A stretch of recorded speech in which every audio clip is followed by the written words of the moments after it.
Romero Venâncio, professor da Universidade Federal de Sergipe. Vamos ter uma longa conversa aqui sobre uma mistura aí de extrema-direita, Igreja Católica, tradicionalismo. Só isso aí já é um bueiro, né? Se a gente tirar a tampa, que vai virar uma confusão danada. Mas antes de a gente começar, você já participou de 2 outros episódios do Roteirice, mas para quem eventualmente não te conhece, eu vou pedir para você fazer uma breve apresentação sua, além de professor universitário, você também é teólogo, né? Fala um pouquinho aí da sua trajetória. Isso, Carlos. Queria saudar você, a todos que estão nos escutando e vendo, né? Que acompanham, né, o roteirista. Eu sou o Romero Venâncio, trabalho desde 1998 na Universidade Federal de Sergipe. Estou lotado no departamento de filosofia, porque tenho formação em filosofia, graduação, mestrado e doutorado, e tenho uma primeira graduação em teologia pelo antigo Instituto de Teologia do Recife, conhecido como ITER, que foi fechado em 1989. Né? Na década de 80, eu morei, na segunda metade da década de 80, eu morei na cidade do Recife, fazendo teologia. Né? Fiz seminário católico, teologia, etc. E, obviamente, tive uma experiência religiosa. Eu fui ligado à Diocese de Garanhuns. Depois me desliguei, voltei para a filosofia e segui a carreira acadêmica. Né? Graduação, mestrado, doutorado e atualmente trabalhando com filosofia, pesquiso filosofia da religião, trabalho com teoria política contemporânea e filosofia contemporânea. Muito bem. Várias dúvidas aqui, mas vou fazer só uma pergunta. Você pode Claro? responder só sim ou não, mas não detalhe. Depois a gente, ao longo da conversa, a religião está em crise? O- a religião está complicada, sim. Estamos vivendo um momento muito complexo. É o mais complexo que já vivemos ou já passamos por períodos mais conturbados, quando se mistura política, religião, fé, afetos? Estamos vivendo tempos muito estranhos ou já houve tempos mais estranhos do que esses? Sim, um paradoxo. Sim, e ao mesmo tempo, esse sim indica também um fortalecimento da religião. Nas crises, as religiões se fortalecem. Esse é um paradoxo. Mas se fortalecem para o bem ou para o mal? Se fortalecem em termos de aumentar o número de seus fiéis, primeiro, e se fortalecem, obviamente, em termos de poder, e, consequentemente, se é uma tradição religiosa conservadora, obviamente, o seu grau de reivindicação, os seus interesses todos vão ser nessa linha. Entende? Porque eu sempre trabalho a religião em sentido dialético, não necessariamente bom e mal, mas a depender das condições sociais, nós entendemos, né, o que faz uma religião. Digamos. As escolhas de uma religião, elas são dadas sempre numa determinada condição social e histórica, sempre. Por mais que a religião reivindique o transcendente, mas toda religião ela tem os pés na terra e as suas reivindicações são absolutamente terrenas. Complexo, hein? Isso aí dá um doutorado, né? Essa frase sua aí, para a gente Sim, sim. trabalhar. Porque eu sempre gosto de captar, veja, a religião, porque religião nunca é unicamente um conjunto de doutrinas, né? Em que você, por exemplo, você olha uma determinada religião e, a partir daquele conjunto de doutrina da religião, você toma a religião como um todo. De uma geral, isso é muito limitado, porque uma religião, ela também é um conjunto de doutrinas, ela também é uma mobilização psicológica, ela também é uma experiência comunitária. Então, uma religião, por natureza, é um fenômeno complexo. Né? E eu até diria que o sucesso das religiões, e ao mesmo tempo seus limites, passa por essa complexidade. Então, assim, as pessoas buscam na religião algo que lhe dê um profundo sentido para a vida. Só isso aí, digamos assim, já digamos, o poder mobilizador de uma religião. É isso. Uma vez eu entrevistei um antropólogo para um projeto que eu estava trabalhando, que era na Bahia, né? E aí ele é professor, acho, da Universidade Federal da Bahia, e aí ele falou assim que para a antropologia não importa se Deus existe, importa se as pessoas acreditam em Deus, Perfeito, perfeito, né? Então, perfeito. essa é a preocupação e a motivação, no caso ali dos antropólogos, Claro, claro, aqueles claro. preocupados com, É, com isso, né? O que é, também já é, abre várias outras questões a claro. serem a claro. serem discutidas, Sim, né? sim. Então Eu você já... ampliaria, Carlos, Sim, diga eu lá. ampliaria para qualquer pesquisador. Essa frase do antropólogo, ela serve para qualquer pesquisador. Veja, um pesquisador, ele, se Deus existe ou não, para um pesquisador em religião, isso não tem importância alguma. O que tem importância é o corpo simbólico e eficaz de uma religião. O que eu vejo, o que eu sinto, o que eu sei, o que eu posso, digamos assim, tratar como fenômeno. Isso interessa a qualquer pesquisador, seja ele antropólogo, sociólogo, um sociólogo da religião, um cientista da religião. Então, o que interessa, de fato, é aquilo que a religião ela se apresenta enquanto fenômeno, aquilo que aparece. Se Deus existe ou não, esse é um debate tipicamente teológico e metafísico. Não interessa a quem trabalha com ciência. É nesse sentido. Interessa aos religiosos. Interessa aos religiosos. Obviamente, para um religioso, e para isso tem uma área específica que é a teologia, interessa para a teologia, interessa para os religiosos. Para um pesquisador, isso não tem importância, porque, de um modo geral, um pesquisador não vai atrás disto. Nenhum pesquisador sério que queira compreender uma religião, ele parte da ideia de que Deus existe ou Deus não existe. Ele parte da religião como fenômeno, significa dizer aquilo que me aparece, aquilo que eu vejo, aquilo que eu posso entrevistar, que eu posso tocar, que eu posso inquirir, aquilo que eu posso, inclusive, codificar. Deus é, por natureza, uma ideia incodificável. Não adianta, não vamos chegar a lugar nenhum com isso. Apesar de ter a teologia, né? Que é o estudo Sim, de sim. Deus, né? A teologia, sim. A teologia é um conhecimento específico, né, que trabalha exatamente com a dimensão da fé, que é exatamente o que não trabalha um antropólogo. A teologia trabalha com a dimensão da fé. Significa dizer, a fé, no caso da teologia cristã, a fé em Deus é importante. A fé em Deus é fundamental, né? Agora, um teólogo ele não pode apenas partir da fé em Deus, de maneira nenhuma. A fé em Deus digamos assim, é a âncora de toda a teologia. Mas a teologia também está no mundo, a teologia também trabalha com outras formas de conhecimento, a teologia também, digamos assim, faz parte de um universo cultural, né? Toda teologia faz parte do universo cultural. Ela corresponde a uma teologia praticada no século XX não é a mesma teologia praticada no século I na Palestina. Né? Então, nesse sentido, agora, ela tem uma âncora que é exatamente a experiência de fé. Isso é o que caracteriza a teologia, inclusive na própria etimologia, né? Perfeito. Mas daria para dizer, por exemplo, a pessoa que acredita na existência de um ser superior É, é, que criou tudo. Não havia nada. sim, Eu vivo esse dilema com os meus filhos pequenos, né? é, Toda criança tem aquela pergunta, mas como é que surgiu o claro, mundo? Aí você exato, vai pelo Big Bang, mas mesmo o Big Bang claro, é uma coisa complexa para a gente explicar, porque eram partículas que estavam ali, se juntaram, e houve uma explosão, e claro. aí foram formando as coisas, mas tem sempre aquela pergunta anterior, né? A teologia também tenta justificar isso? Sim, eu diria que um tanto por um caminho racional, até certo ponto por um caminho racional, né? Porque veja, a teologia ela tem dois termos numa palavra só, theos e logia, né? Logia é uma palavra grega que sempre significou ramo de estudo. Por isso você tem biologia, psicologia, tudo vem do grego, né?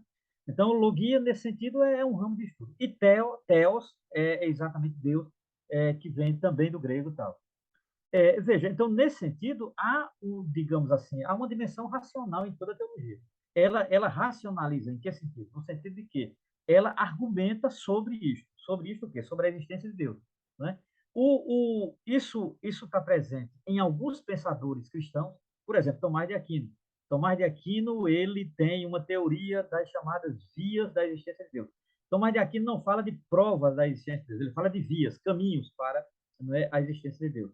Isso faz parte da teologia, não é? Digamos, até certo ponto, isto é racional. Significa dizer, eu vou falar de um ser que diz respeito ao mundo por ser criador do mundo. Ora, aí você me pergunta qual seria a fonte disto? A fonte disto é um livro sagrado. Um livro sagrado que depende de uma revelação, porque é um livro revelado. Aqui eu estou falando da Bíblia. Mas para o judeu seria a Torá, ou, por exemplo, para o muçulmano seria o Alcorão. Por que eu cito essas três religiões? Porque as três são monoteístas. E elas têm o mesmo ponto de partida, de que Deus é criador. Veja, isso, Carlos, não passa de objeto de fé. Nenhum teólogo duvida disso. O que o teólogo exige é que ele tenha direito de fazer o discurso. Agora, que o seu objeto é de fé, ele também não pode dizer que não. Né? Então, nesse sentido, o apelo último de uma teologia ela está no campo da fé. Significa dizer, essa linguagem que eu utilizo, é preciso que o sujeito que está na minha frente, o sujeito crente, ele de fato acredite. Ele não seja apenas um sujeito crente em abstrato, mas ele seja um sujeito crente que acredita. Então, quando um crente lê um livro de teologia, ele já lê partindo do pressuposto de que ele tem fé.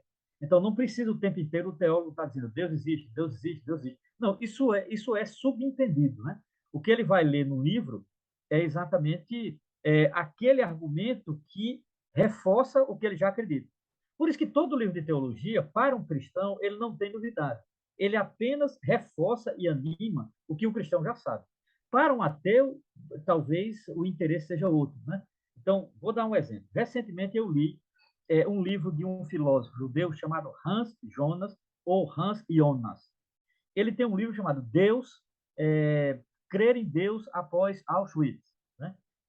Um testemunho judaico. É isso. É um livrinho curto da editora Paulus, né? Em que ele parte de um problema real e histórico. Qual o problema? Durante o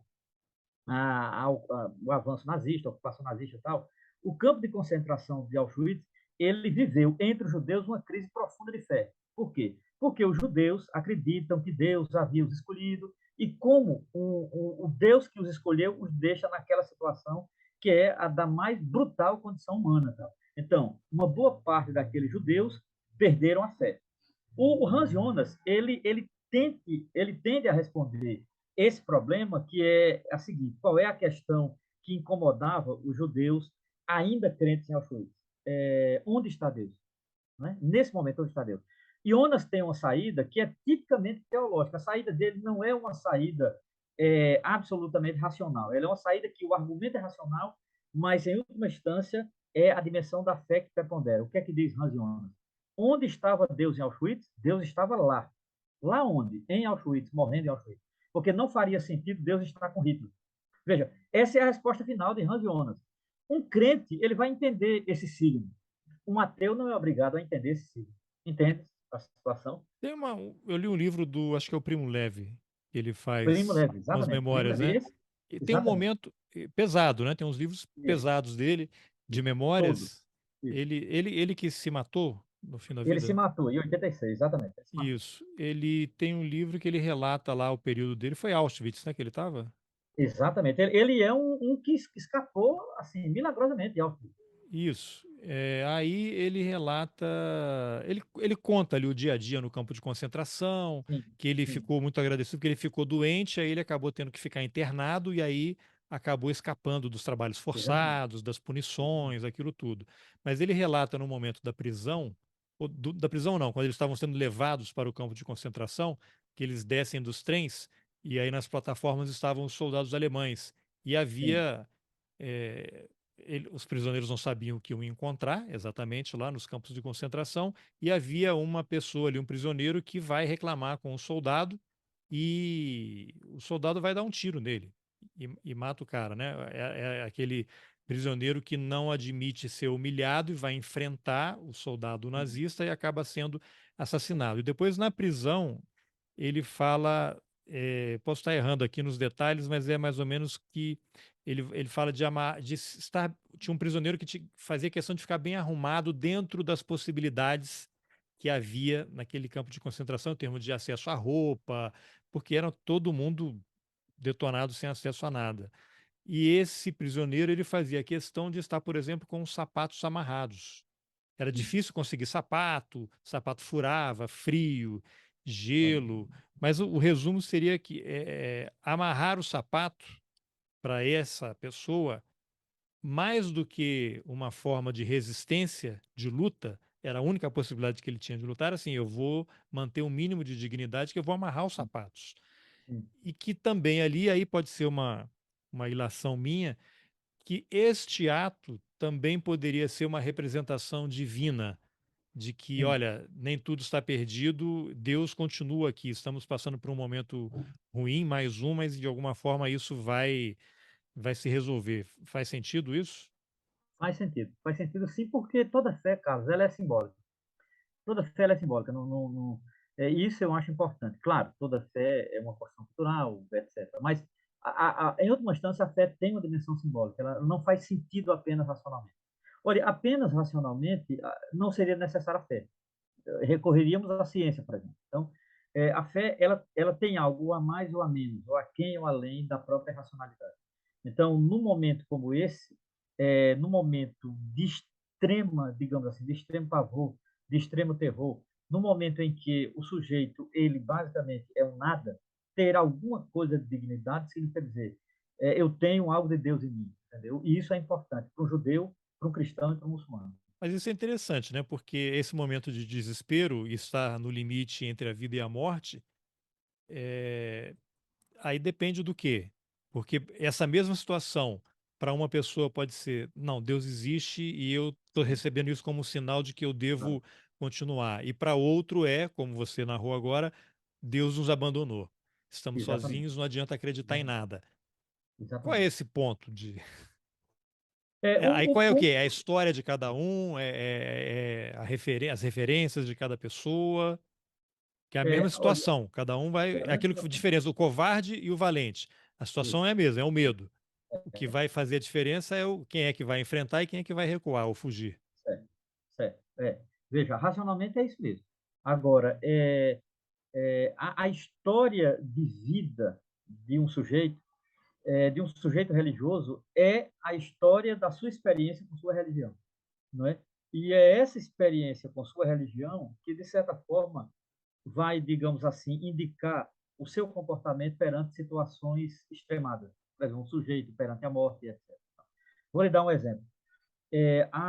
Aquele livro da Elizabeth Kubler-Ross, chamado Da Morte do Morrer, um livro famoso dos anos 70 em que essa psiquiatra ela fez uma pesquisa com doentes terminais, né? E ela descobriu 5 situações que um sujeito, quando o médico diz a ele, olha, tu tem 6 meses de vida, tu tem 1 mês de vida, você não tem mais volta, não tem escapatória. Então, ela fez uma escala que a pessoa tem 5 reações. Eu nunca lembro as 5, mas, tipo assim, a primeira é a rejeição imediata, no fim, a última digamos assim, a aceitação. Né? Ele vai da rejeição imediata à aceitação. A Kubler-Ross ela diz uma coisa lá no final do livro, e isso marcou muito, que é assim, aquelas pessoas que tinham alguma fé religiosa, de um modo geral, elas tinham mais resistência ao amor. Não é? E ela não diz, ela me parece, eu não acho que ela seja religiosa, não sei, nunca soube a história dela, mas assim, ela está dizendo de um ponto de vista psíquico, digamos, o sujeito tendo aquela experiência de fé age nele a ponto de que ele resiste mais à morte, né? Isso não faz ninguém melhor moralmente do que o outro, não é uma questão moral, é muito mais uma questão de motivação psíquica. Eu acho que a religião ela age nesta motivação psíquica, né? O sujeito a ideia de que a morte não é um mal completamente, a morte não é um terror completamente, porque ele acredita que há uma outra vida, uma outra forma de vida, uma possibilidade de ressurreição, isso faz com que, já em vida, o sujeito tenha um outro comportamento. Entende? Isso um teólogo pode racionalizar. Agora, o que o teólogo não pode fazer é como isso acontece em cada um exatamente. Ninguém pode. Ninguém pode. Então, assim, o que todos farão num campo de concentração, ou, por exemplo, num pavilhão em que todos ali estão condenados à morte, você nunca sabe o que todos farão exatamente. Né? Por quê? Porque a fé ela faz parte da história de vida do sujeito. E é nesses momentos decisivos que ela vai gritar mais alto ou menos alto, ela vai dizer alguma coisa. Né? Então, quando você citou esse sujeito, o personagem do Primo Levi, que se arruma, outros não fazem, ele faz. Então, ele poderia ter uma motivação que os outros não têm. Então, quer dizer, faz parte da história de vida, de fé, não é, desse sujeito. Essa experiência dos nazistas do período do nazismo, os campos de concentração com os judeus, deram muitas experiências desse tipo. Né? Uns perderam a fé completamente, outros, inclusive, redobraram a fé. É muito interessante porque o impacto não foi universal, não é igual para todo mundo. Né? Isso está presente na história do judaísmo, porque também não foi a primeira vez que o judaísmo viveu uma situação de diáspora dessa, não foi a primeira vez. A história do judaísmo está recheada disso. Na Babilônia, no Egito, na Babilônia, Roma, etc., né? O Império Romano. Agora, de fato, no nazismo, foi uma situação muito sugênita, porque o judeu, ele era digamos assim, aquela figura a ser caçada, ele era o bode expiatório. Né? Ele era, como diz René Girard, ele era o bode expiatório. Então, assim, sendo ele o bode expiatório, ele era, digamos assim, a figura mais oprimida. Não que outros não fossem. Por exemplo, ciganos foram perseguidos, até testemunha de Jeová, Hitler perseguido. Então, agora, os judeus, o número é muito maior, né? Havia um projeto político para destruir os judeus, inclusive saqueá-los, etc., que era também uma questão econômica para Hitler. Hitler precisava expropriar os judeus, inclusive para aquecer a economia alemã. Não era só uma questão étnica, era também uma questão econômica para Hitler, né? E para o seu Estado. Agora, o que é interessante é que os judeus eles pertencem a uma tradição de um povo religioso. Isso diferencia de qualquer outro. O judeu pertence a uma categoria de religião. Né? O judaísmo é uma religião. Então, é exatamente aí que você entra o imprevisível e o imponderável. Eu nunca sei exatamente o que um sujeito religioso vai exatamente fazer diante, por exemplo, de uma situação de morte. Eu nunca sei. Agora, eu sei que ele fará alguma coisa, mas exatamente o que nós não sabemos. Né? Então, a teologia, ela trabalha, digamos assim, no nível de racionalidade até aqui. Digamos. Esse sujeito fará alguma coisa porque ele será motivado pela sua fé. Agora, o que exatamente ele fará, o grau, ninguém consegue prever. Eu sei que você entende muito de religião e muito de ditadura também. Então, Sim, em cima disso, eu quero puxar um personagem aqui que é o Frei Tito, que sim, foi torturado, né, pelo delegado Fleury, sim, foi sim. trocado, né, acho que ele foi um dos 70 trocados, né, pelo Foi uns 70, embaixador exatamente. suíço, foi para É, o Chile, isso, depois ele vai é, para a Europa e ele passa a Europa, vida atormentado com exatamente, alucinações do exatamente, Fleury. Tem até um exato. filme, né, um livro, né, Batismo de Tem, Sangue, do tem. Frei Tem um Beto, livro que do se Frei tornou um Beto, livro depois, foi é, adaptado, e ele se mata, né, isso, isso. enlouquecido. E aí eu não me lembro, talvez você possa me corrigir aí ou acrescentar algo. Ele também vivia atormentado com isso, abandonado por Deus, havia esse tipo de preocupação na vida final dele, nos delírios, ou ele simplesmente enlouqueceu? Não, não, ele não simplesmente enlouqueceu. Ele tem uma carta final que Frei Beto cita, inclusive, no livro. Frei Beto cita no Batismo de Sangue, que é, ele diz uma frase, para mim, é antológica, ele diz assim, eu estou numa situação de desespero que nem Marx, nem Freud, nem Deus chega. Né? Ele diz isso. É um dos Forte últimos isso. escritos, é um dos últimos escritos de Frei Tito. Frei Beto trabalha com isso. Né? Eu vejo o seguinte: o cardeal Dom Paulo Evaristo Arnes, quando tem até um filme sobre isso, né? Tem um filme muito interessante, não é que é do fotógrafo Aloysio Raulini. Ele trabalhou nesse filme, que é A Volta dos Restos Mortais de Frei Tito em 1980 para o Brasil, né? E vem num caixão. Esse caixão é colocado na Catedral da Sé e há uma celebração, né? O cardeal Dom Paulo Evaristo Arnes, à época, foi inquirido, porque existe uma determinação católica de que suicida não tem direito à celebração eucarística completa. Isso é um problema dentro da tradição católica. Né? Então, assim, um católico suicida não tem direito às exéquias. Assim E o como um cardeal judeu não pode, é, suicida judeu não pode ser enterrado no cemitério. também, exatamente, que foi aquele problema com Vladimir Herzog, exatamente. Não pode. Né? Veja, o cardeal ele respondeu da seguinte maneira: a morte para Frei Tito, né, foi uma libertação. Então, veja, Frei Tito não tirou a vida desmotivado. Frei Tito não tirou a vida por um capricho. Frei Tito foi conduzido à morte. Né? Diz o cardeal, mais condenável são aqueles que levaram Frei Tito à morte do que a morte de Frei Tito. Se um cristão não percebe isso, dizia o cardeal, ele não está percebendo a essência do cristianismo. Então, muito mais grave são aqueles que levam o outro à morte do que a forma como o outro morre. Né? Então, no caso de Frei Tito, a sua morte foi uma libertação. Por quê? Porque Frei Tito havia introjetado o torturador nele. Não é à toa, Carlos, que tem uma história macabra, inclusive, né, que na época da primavera, os franceses falam Fleury. Né? Fleury associava a Fleury. Só para você ter uma ideia. Ele ficava atormentado quando, na primavera, as pessoas falavam da estação florida. Veja que situação. Então, ele estava no estágio que é de introjeção do torturador, né? E ele tinha acompanhamento psiquiátrico, o psiquiatra sabia disso, o psiquiatra dele escreveu um livro chamado La Passion de Frei Tito. Então, de fato, Frei Tito ele estava num grau de tormento insuportável e insuperável. Tirar a vida foi um ato de liberdade contra ele mesmo. Por quê? Porque ao tirar a vida, Frei Tito não só se libertou, como ele matou o torturador que estava dentro dele. Então, nesse sentido, eu justifico, não é, a condição de morte de Frei Tito. Né? Com isso, eu não estou justificando universalmente o suicídio. Eu estou justificando a condição particular de Frei Tito. Né? Na condição particular de Frei Tito, ele, ao se matar, ele também matou o torturador que já estava dentro dele. Né? E para mim isso é fundamental. É isso.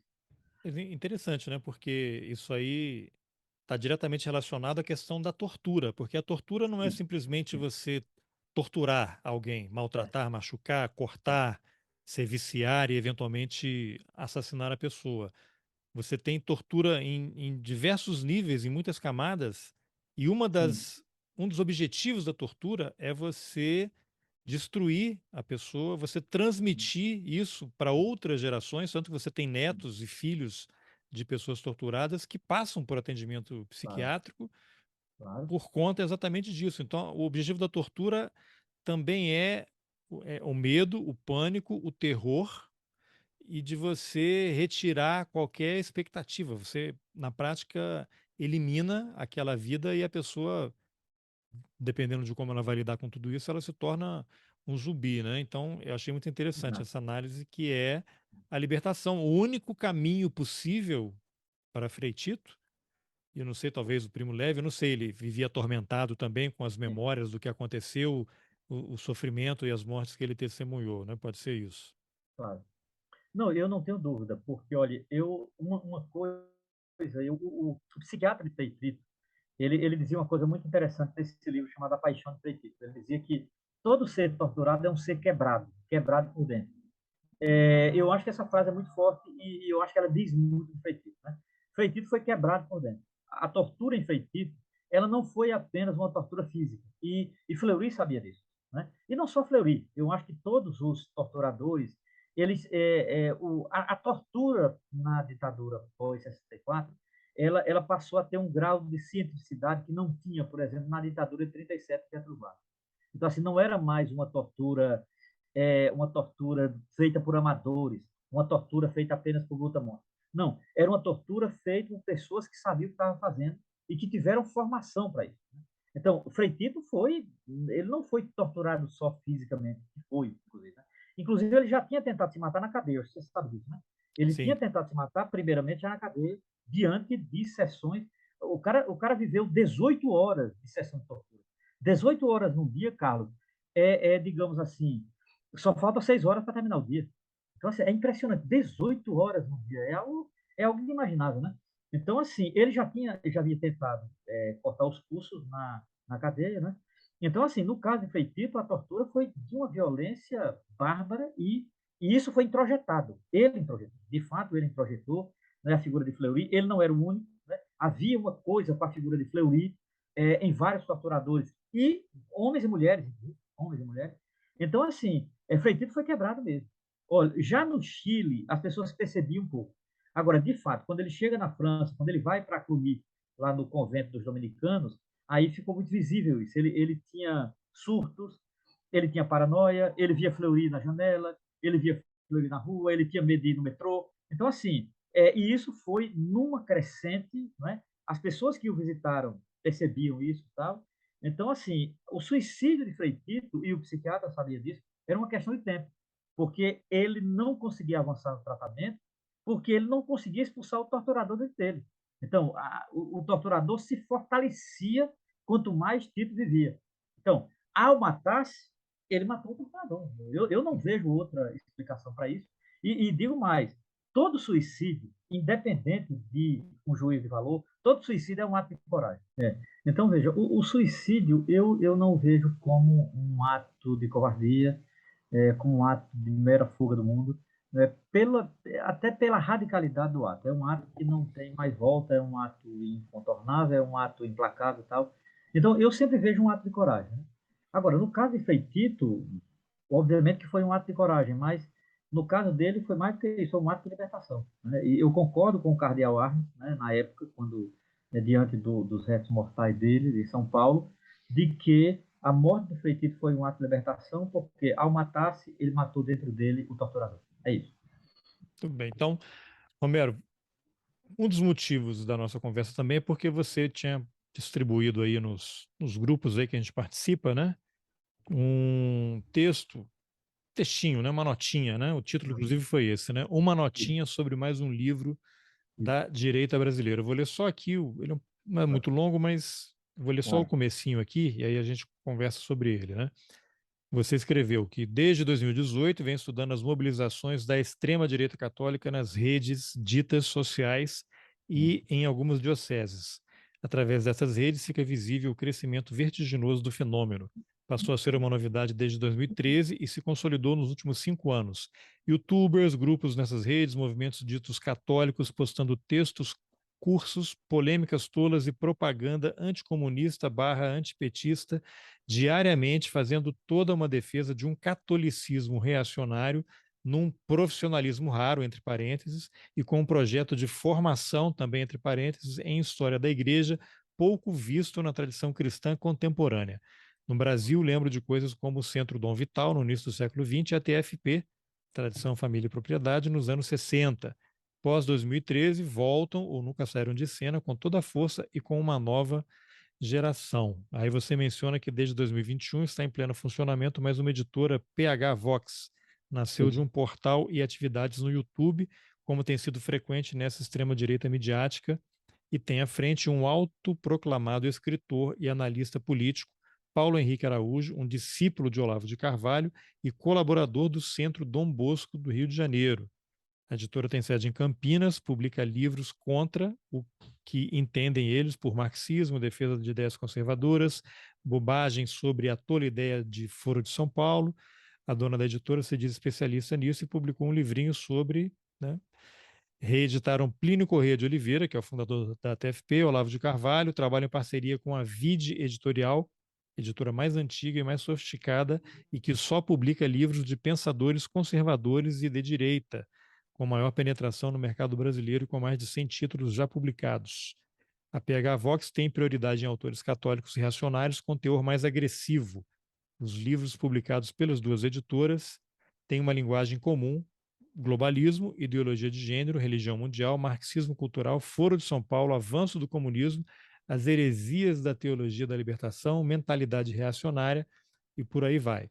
E aí você cita aqui uma pessoa chamada Flávio Gordon, que também lançou um livro, Ideologia de Massas e suas Metamorfoses, do mal cultural ao mal político. Então, tem mais um trechinho do texto. Depois, você me autoriza, eu coloco nas informações do episódio para quem Claro. quiser ler o livro. Mas qual é a tara, a fixação, a obsessão desse pessoal com ideologia de gênero, com globalismo, sendo que muitos nem sabem o que que é, né? Virou essa palavra, começou a ser usada, nem sabem o que é.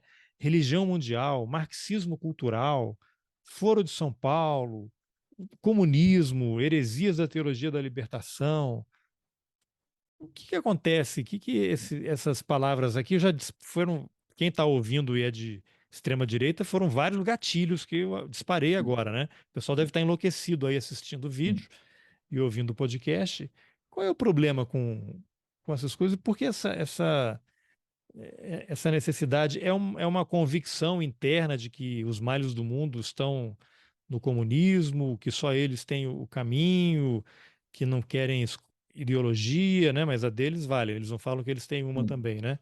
O que que leva? O que que você que estuda tanto esse tema aí chegou a alguma conclusão? Por que dessa obsessão com essas coisas todas e que se renovam, né? Não acabam, não avançam e estão sempre se reapresentando de uma forma diferente. Isso. Eu, primeiro, Carlos, a conclusão que eu cheguei, eu diria temporariamente ainda, porque estou no meio do processo ainda, né? O fenômeno, ele, na verdade, mesmo com a vitória de Lula, esse fenômeno, ele não acabou, muito pelo contrário, ele está se fortalecendo, né? Nas redes sociais, como já vinha desde 2013, né? A primeira conclusão que eu cheguei é que é uma estratégia. Eu não tenho mais dúvida. Trata-se de uma estratégia, então, assim. É uma maneira de capturar pessoas.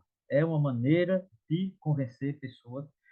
Isso é uma fonte de financiamento. Olha, hoje, boa parte dessas pessoas que se chamam de youtubers de direita, eles ganham dinheiro alimentando essas coisas. Isso que você chamou de gatilho, alimentando essas coisas. Então, assim, é, um determinado youtuber falando de marxismo cultural, digamos assim, ele ganha seguidores, só para se ter uma ideia. E, consequentemente, isso tem impacto financeiro. Então, isso é visível já.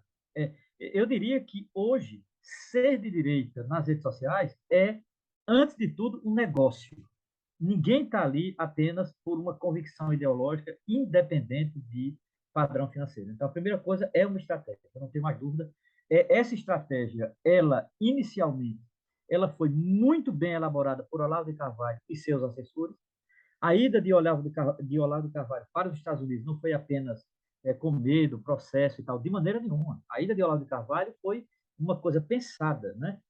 Naquele momento, nós podíamos não saber daquilo, mas naquele momento que Olavo vai para os Estados Unidos, ele vai exatamente para se preparar. Então, não é à toa que sabemos hoje que os Estados Unidos tem figuras como Steve Bannon e, obviamente, toda a sua equipe. Né? A palavra fake news, ela é uma palavra gerada nos Estados Unidos, né? E, digamos assim, a eleição de Donald Trump, ela, de certa forma, ela definiu isso. Né? Ela mostrou que isso funciona. Né? Então, assim, a família Bolsonaro tem ligação com isso, né? E, consequentemente, é toda uma extrema-direita. Se você observar, um método, é um método. A partir de Olavo de Carvalho, todos seguem. Né? Hoje, você tem pessoas que basicamente vivem de imitar o Olavo de Carvalho. Né? Uns de maneira explícita, outros de maneira mais sutil. Né? Mas, de certa forma, todos, né, vivem disso. Tal. Essa estratégia, ela tem um caráter ideológico, não há dúvida. Né? Significa dizer, à medida em que eu me coloco como anticomunista, independente do comunismo existir ou não, porque do ponto de vista sociológico, você se pergunta o que de fato é hoje na geopolítica mundial o comunismo. Né? Você pensar que Cuba, Coreia do Norte, então, assim, você imaginar que a China é comunista, mesmo no sentido inicial de Mao Tse-tung, eu acho muito complicado. E a Rússia, eu nem vou comentar. O que é Vladimir Putin? Não tem sentido você acreditar que a Rússia levará o mundo para o comunismo, que a China levará o mundo para o comunismo. Você esqueceu a Talvez. Venezuela, esqueceu a Venezuela. Sim, esqueci a Venezuela, exatamente, que é a bola da vez, esqueci a Venezuela. Imagine, eu estive na Venezuela quando Chávez estava vivo, era o presidente. E pronto, Claro, agora eu tudo, estive lá. agora É, fechou, pronto. faz Você tudo, está faz todo agora, sentido. você Exatamente. agora está no marxismo cultural aí, Pois é. Sergipe. Eu estive na Venezuela em 2008 e procurei esse comunismo como se procura ouro. Então, assim, isso não faz sentido, né? Então, assim, trata-se de uma estratégia. Né? Essa estratégia, ela, de certa forma, ela funciona, ela tem eficácia, eu não tenho dúvida, porque, inicialmente, quando eu comecei a fazer essa pesquisa, eu estava um pouco ingênuo, que assim, meu Deus, como alguém pode acreditar nisso, né? Porque isso é uma paranoia, isso é uma loucura, isso é uma obsessão. Eu ficava procurando termos psíquicos, na verdade, para me confortar. Veja, eu nunca vou esquecer disso. Quando eu comecei as pesquisas, eu buscava esses termos para me confortar, Ou porque seja, a eu não extrema-direita adoece as pessoas, né? adoece, adoece. E não era nem só por isso, Carlos, era assim, para me confortar no seguinte sentido. Cara, essa gente não pode ter sanidade para acreditar nisso. Então, assim, eu sempre achava que eu tinha sanidade, eles não têm nenhuma, e é uma coisa de loucura tal. Depois que eu fui chegando mais perto, né, anotando, entrevistando, escutando muito, inclusive, eu percebi o seguinte, que não é uma questão de insanidade. Primeiro, não é uma questão patológica, rigorosamente. Né? Não é uma questão patológica, é uma questão de construção social. Por exemplo, você tem pessoas que hoje vivem basicamente uma bolha em sentido metafórico ou físico. Há um sujeito em que, por exemplo, ele não mais vê Rede Globo, ele não mais vê televisão aberta, ele não mais vê nenhum canal privado, ele basicamente vive. Olha, hoje uma pessoa pode, de extrema direita, sentir-se informada apenas vendo por exemplo, o Brasil Paralelo. Olha, hoje eu descobri isso e digo com muita Não, eu tranquilidade. conheço pessoas próximas da família que na Exatamente. casa não tem mais a Globo, não tem Exatamente. mais não tem uma Smart TV, Pronto. o único Pronto. aplicativo ali de canal é da Jovem Pan Isso, exatamente. e o jornal que lê é aquele lá de Curitiba. Pronto. Aquele de Veja, Curitiba e grupo de WhatsApp. exatamente. Quando eu Pronto. Você conheci disse a tudo. pessoa lia livros, lia Pronto. jornais, É, assistia filmes, hoje está assim é. nesse troço e eu não sei se se há um caminho de volta. Quanto a isso, eu também tenho sérias dúvidas. Eu não tenho, digamos assim, eu não tenho grandes expectativas e também não tenho muito o que dizer sobre caminho de volta. Agora, o caminho atual que elas estão fazendo, eu tenho muito a dizer, porque eu tenho observado, isso que você falou é um método. Veja, isso que você observou em Brasília, eu observei aqui no Nordeste.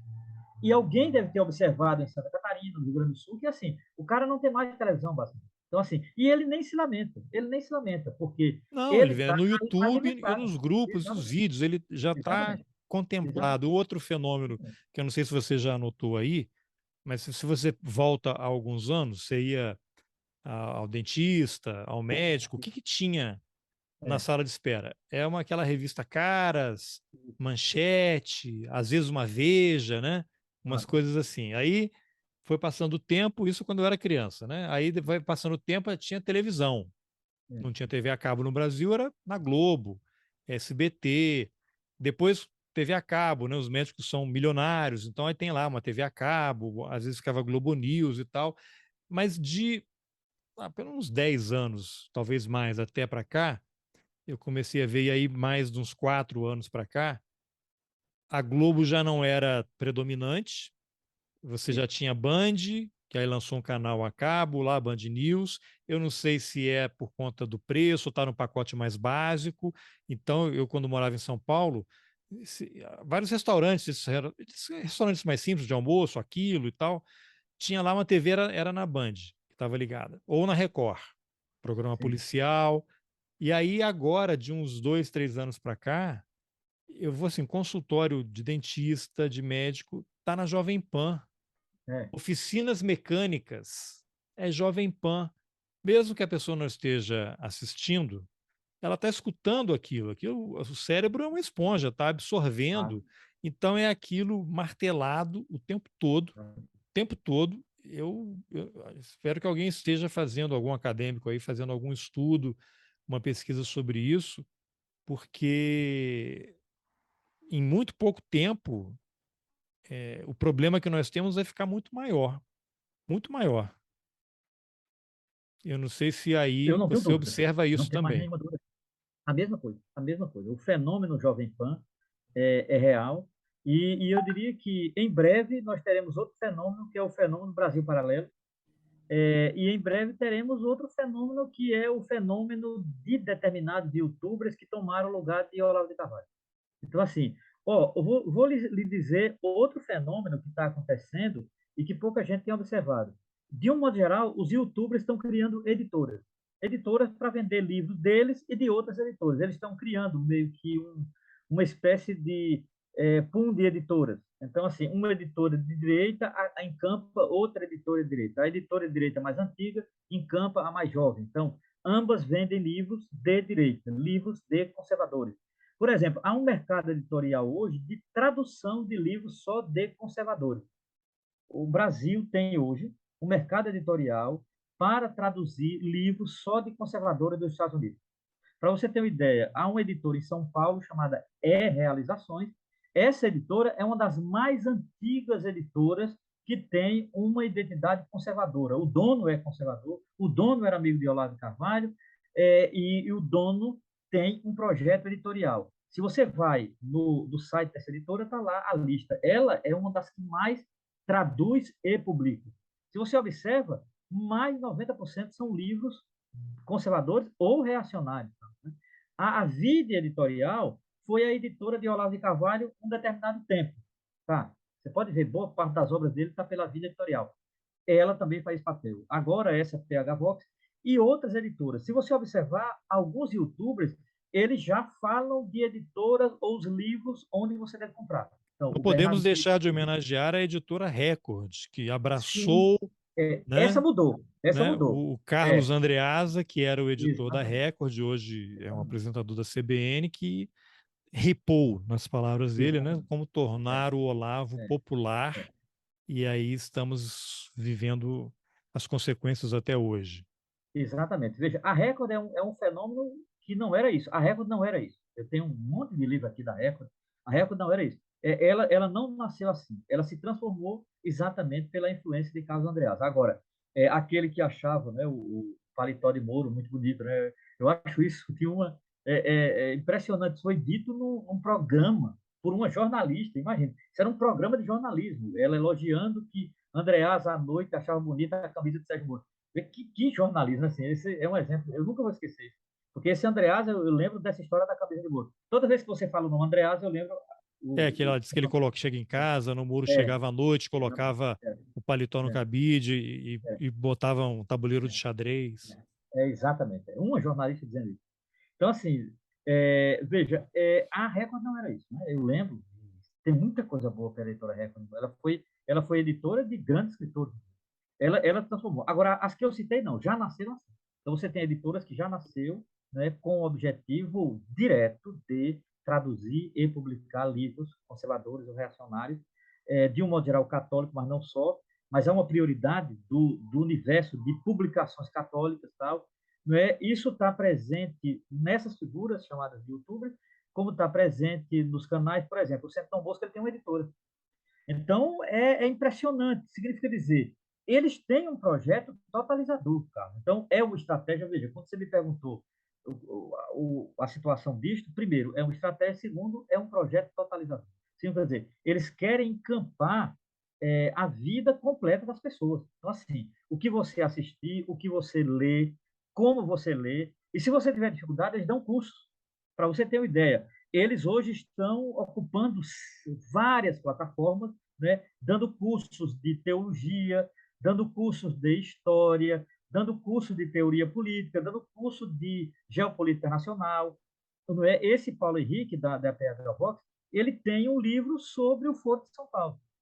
Cara, veja, eu nunca vou ter a oportunidade de debater com ele, mas, assim, eu li o livro, é um livro curto, assim, metade, ou mais da metade, é delírio. Ele não tem como comprovar o que diz. Ele não tem como comprovar o que diz. Ele cria um fantasma, chamado Foro de São Paulo, não que não exista a reunião que ele fala, mas ela não é o que ele diz, entendeu? Ela não é isso que o que mais me surpreende é que essa reunião, que na verdade quem inventou essa história não foi ele, foi o Olavo de Carvalho. O Olavo de Carvalho que ia falando de Foro de São Paulo, Foro de São Paulo. Algumas pessoas que faziam parte desse tal de Foro de São Paulo não sabiam que ele era como o Olavo dizia. Só para você ter uma ideia, entendeu? Então, assim, é uma coisa, né, obviamente, delirante. Mas o cara escreveu um livro inteiro sobre isso. E ele hoje se coloca na condição de especialista em Foro de São Paulo. Você imagina, o cara é especialista num delírio que ele pegou de segunda mão. Né? Isso é um fenômeno contemporâneo, cara. É um fenômeno absolutamente contemporâneo. Né? Agora, para mim, é, obviamente, um delírio de segunda mão. Agora, para aquela pessoa que você conhece, que eu conheço, que hoje basicamente está limitada à Jovem Pan e o Brasil Paralelo, isso é uma verdade. É verdade. Ai de quem disser que o Foro de São Paulo não é aquilo. Entendeu? Eu tenho um primo que no fim do ano me falou que o Lula é comunista e que é com a vitória dele é para colocar. Eu falei, mas o Foro de São Paulo, o que, que é? É um grupo comunista para implementar o comunismo no Brasil? Ele falou, sim. Eu perguntei, mas você acha isso, que o Lula é comunista e quer transformar o Brasil num país comunista? Ele, sim. Aí, diante disso, você fala o quê, né? O que mais há para Exatamente. dizer? É, é, porque eles só respondem sim, e você pode perguntar assim, mas a viabilidade, a estratégia, porque o comunismo não é uma palavra mágica, não é abracadabra. Então, assim, você vai implementar, você precisa de uma política. Então, qual é a política que Lula ou você acha que ele vai implementar? Aí, Apropriação dos meios de é, produção pelo Estado, exatamente. está acontecendo É, isso, né? Tem algum é, movimento nesse é, sentido? exatamente. Uma revolução armada, por exemplo, há uma unidade latino-americana para implementar isso. Então, todos os governos da América Latina. Cara, eles não conseguem responder, Carlos, porque isso não tem base histórica nenhuma. É preciso você ficar apegado ao delírio, porque se você começar a dar corpo a esse delírio, ele vai desaparecer. Então, é Não, que aí preciso se que se você. você pergunta, aí eles vão retrucar. E o Lulinha? E o filho do É, Lula? E é, as ONGs que estão na Amazônia levando as ervas, as plantas e tal? Eu lembro que eu monitorei alguns grupos de Telegram aí durante a campanha, e a vitória do Boric lá no Chile, se o Lula não ganhasse, vários grupos diziam, porque o Chile, olha só, o Chile já está mobilizando tropas na é, fronteira com o Brasil O Chile não faz fronteira com o Brasil. O Os Brasil caras num é o único delírio. país que não faz fronteira com o O Brasil. Chile e Equador não fazem Não fronteira, mas faz estão fronteira com mobilizando o Brasil. os países esquerdistas estão com tropas mobilizadas para invadir. Eles vão cruzar a Cordilheira dos É, Andes, vai passar pela exatamente. Bolívia e É, vai entrar pelo Mato Grosso, né? E é, vai chegar a Brasília, não sei, um ano, exatamente. 2 anos depois, né? Então é É, assim, é um nível de delírio surreal. Mas aí eu vou aproveitar isso aqui para mostrar uma imagem que está num você que me mandou, né? Isso sim, aqui é o nosso. Dá para ver aí? sim, sim. Isso Dá aqui é para a ver sim. foto Os É, Estados Unidos e a Nova Ordem Mundial, né? Um livro, um debate entre Alexandre é, Dugin e Olavo de Carvalho, da Vide Editorial que você exatamente. citou. Quem não está no YouTube, está só no podcast, depois entra aqui no YouTube para ver. Eu só digito o nome, o título que vai aparecer. Isso aqui tem um vídeo também, né? Ele conhece cultura brasileira, ele conhece bossa nova, ele conhece música brasileira, então ele trafega, né, na cultura brasileira um pouco. Ele já esteve no Brasil, inclusive. Ele já esteve em João Pessoa, ele já esteve no Brasil. Né? Ele esteve, eu acho que foi 2000 e... Ah, meu Deus, agora não lembro, eu acho que 6, talvez. Né? É, 2006, talvez. Mas ele esteve no Brasil, isso é fato e tal. Eu estou com um livro aqui, inclusive, então, porque eu ainda estou lendo esse livro. Por que eu estou lendo esse livro? Eu estou lendo ele tardiamente, tá? Porque esse livro foi publicado no Brasil em 2012. Ele já tem 11 anos de publicado, né? E o evento do encontro deles é um ano antes. Então, assim, o evento do encontro deles já tem 12 anos, tá? Ora, por que eu citei esse livro? Eu acho importante, né? Porque, veja bem, o encontro deles dois é sintomático, porque esses homens, eles deram uma certa gramática de um tradicionalismo. Olavo de Carvalho, para você ter uma ideia, Olavo de Carvalho diverge do Dugin. Eles não concordam em muita coisa. Inclusive, Olavo de Carvalho, essa ideia, o Dugin criou uma ligação estranha que é uma espécie de bolchevismo nacionalista, que é uma é a coisa tal da muito quarta estranha. teoria política.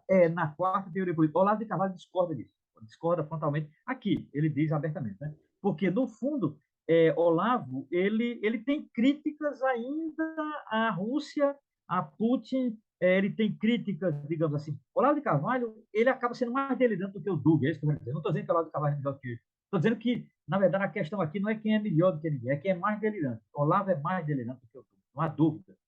O Dugin ele tem um pouco o pé no chão. Por quê? Porque o Dugin é um tradicionalista de raiz, está claro isso.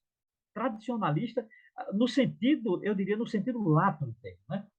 Dugin defende tradições, Dugin defende tradições como valores culturais, Dugin defende essa tradição, digamos assim, euroasiática, como se fosse uma, digamos assim, algo que é fundamental enquanto identidade para o povo.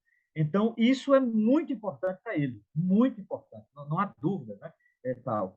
Já Olavo, o tipo de tradicionalismo de Olavo, eu diria que é mais temperado pelo catolicismo. Né? Enquanto o catolicismo de Dugin é o catolicismo ortodoxo, por conta da Igreja Ortodoxa Russa, o de Olavo é mais ocidental. Né? Olavo, de fato, é um ocidentalista. Olavo é eurocêntrico, um ocidentalista, né? Era isso que ele era, tal. Então, essa é a divergência. Agora, do ponto de vista do tradicionalismo, eles se agarram.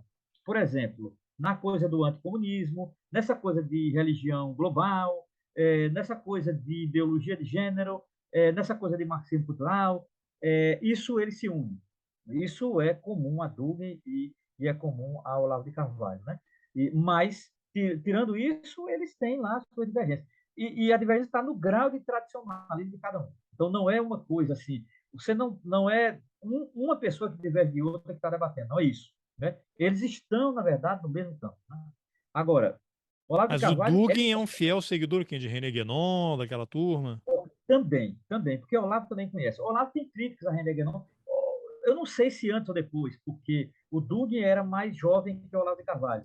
Então, assim, Olavo de Carvalho teve contato com a obra de René Guénon, não há dúvida. Olavo de Carvalho teve contato, inclusive, com tradições do misticismo árabe. Ele fez parte de uma tarica, por exemplo, em Campinas, Olavo de Carvalho. Né? Sim.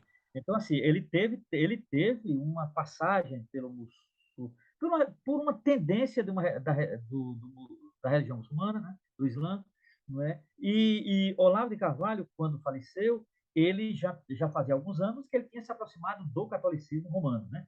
Isso era muito claro, a ligação que ele tinha com o padre Paulo Ricardo aqui no Brasil e com uma série de padres reacionários dos Estados Unidos, né, já não tinha dúvida. E ele, nas aulas dele, fazia uma defesa, né, explícita do catolicismo, né? Então, isso não há dúvida. O Olavo defendia isso já no fim da vida. Eu não sei a que ponto, quando exatamente, né, ele se converte ou ele vive esse momento de conversão no catolicismo.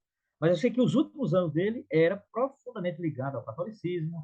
Ele tinha a imagem de Nossa Senhora na mesa dele. Mas ele tem filhos que são ainda muçulmanos, né? E Eu controlam acho que ele, taricas aqui no Brasil. eu acho que, eu não sei se filhos, mas um eu tenho certeza, outros eu não sei. Um eu tenho certeza. É, pelo menos um, pelo menos um. Um eu tenho certeza, outros eu não sei, porque francamente, é porque também é desinformação da minha parte. Eu não conheço a família de Olavo toda. Eu conheço uma filha chamada Heloísa, que brigou com ele até o fim da vida, né? E Isso. um filho dele que é ligado ao movimento muçulmano. Ele tem um filho, eu acho que está no Paraná, inclusive, se eu não me engano, está Exatamente. Sobrinho, Tem lá um coisa assim. instituto, acho Exatamente. que até Olavo de Esse Carvalho tem filho, um nome lá, um exatamente. instituto. E ele tinha ligação com o Olavo, esse filho sim. Agora os outros eu não sei, não é um pouco a biografia dos outros. Eu sei que esse filho e a filha, eu lembro, ela chegou a escrever um livro, inclusive com um filósofo, né? Os dois escreveram um livro, né, sobre o Olavo de Carvalho e tal, a Heloísa. Isso eu sei. Então, assim, o Olavo, ele tinha esse, não é? Para você ter uma ideia, o documentário sobre ele é um trailer em que ele está rezando um texto, né? Um atual documentário, entre aspas, Olavo tem razão. Esse documentário que vai ser lançado agora, por esses dias, ele está lá, tem Tem uma um cena dele. outro, porque já tinha aquele O Jardim das Aflições, né? Que Tem, não, foi passou. lançado um outro, está bombando já nas redes. Antes de ser lançado, já foi feito 5 trailers do mesmo filme, é uma coisa inédita. Os caras fizeram 5 trailers do mesmo filme. Chama-se Olavo Tem Razão. Ele vai ser lançado há pouco, né? E aí é uma cena em que ele está rezando o texto. Então, Olavo, ele tem essa ligação e o tradicionalismo dele, de Olavo, para mim, há uma diferença de ordem filosófica com o Dugin. Por exemplo, Olavo é um medievalista. Ele nunca escondeu isso, inclusive. Se você olhar os cursos dele, eu vi algumas aulas dele. Então, Olavo conhecia muito bem a Idade Média, pelo menos a partir do que ele entende, né? Ele conhece muito Tomás de Aquino, isso ficou muito claro, Aristóteles, Tomás de Aquino, a presença de Aristóteles e Tomás de Aquino. Então, Olavo é um tradicionalista de corte medieval, o que não é necessariamente Dugin. Dugin, ele tem uma ligação mais com o mundo contemporâneo, com o mundo moderno. Ele não tem uma reação como tem Olavo, no sentido de trocar o mundo moderno pelo mundo medieval, né? O tradicionalismo de Dugin, ele é um tradicionalismo dentro do mundo contemporâneo. Por exemplo, essa questão da cultura russa, essa questão da penetração nas universidades, ele tem um projeto acadêmico, o Dugin tem. Aqui fica muito claro que ele tem um projeto acadêmico. Então, e isso, de certa forma, diferencia de Olavo. Ele é Agora, eu não professor, sei, né? Ele não é ele é professor professor, universitário, ele é ao professor contrário da do área de... Olavo, né? Ele de Exatamente. fato. É, ele de fato é professor, ele é titulado de fato, não é, titulação emérita, não, é titulado de fato, ele foi professor, né? Ele andou um tempo muito próximo ao Vladimir Putin, ele teve aproximações, meio que Rasputin de Putin, foi isso que diziam, não sei até que ponto, mas ele tinha essa ligação, porque ele sempre se interessou em estar próximo da universidade e do poder político. Isso é um projeto de Alexandre Dugin, né? O poder político e a universidade, enquanto saber, para ele é fundamental, porque para ele um alimenta o outro, né? Isso é dúvida. Já Olavo não, Olavo tem ódio da universidade. Então, assim, nesse sentido, Olavo é completamente diferente Não, e disso, né? esse projeto Então, do Dugin, que é um projeto de poder, né? Eu não sei o sim, sim, Olavo, o que ele pensava. Eu já vi algumas entrevistas dele, ele dizia que a obra dele iria começar com a morte dele, né? Depois que ele sim, morresse, e que aí sim, né? Então ele tinha aquela ideia de realmente se infiltrar nas universidades, que você tivesse professores universitários que fossem interferir no tipo de teses e dissertações que fossem feitas. Aí sim, dentro de algum tempo, você ia começar a ter uma produção de direita dentro da universidade. Ele sim, tem vários vídeos em que ele comenta isso. E o Dugin tem essa coisa de Eurásia que você tinha mencionado aí, né? E ele realmente envolvido com pessoas que fazem guerra. Não é à toa sim, que a filha dele morreu numa explosão foi, recentemente, ano foi, passado. foi. Ao Um que, atentado, né? segundo Um informam, atentado. o objetivo era ele. Era para ele ter morrido e a filha é que morreu. Então, ele está digamos assim, num nível um pouco diferente, né, do sim, que o Olavo atuava e até o Steve Bannon, né? É sim, outro interesse. Mas aí eu vou usar isso daí também para de gancho para isso aqui, ó, que é exatamente sobre isso, Guerra pela é, Eternidade, do é, Benjamin Teitelbaum. Eu tenho aqui duas edições, eu vou explicar por quê, já falei isso em alguns episódios. Primeiro eu vou falar da americana. Guerra pela Eternidade, tem a foto aqui do Steve Bannon na capa. O subtítulo é Dentro do Círculo da Extrema-Direita dos Fiadores do Poder Global.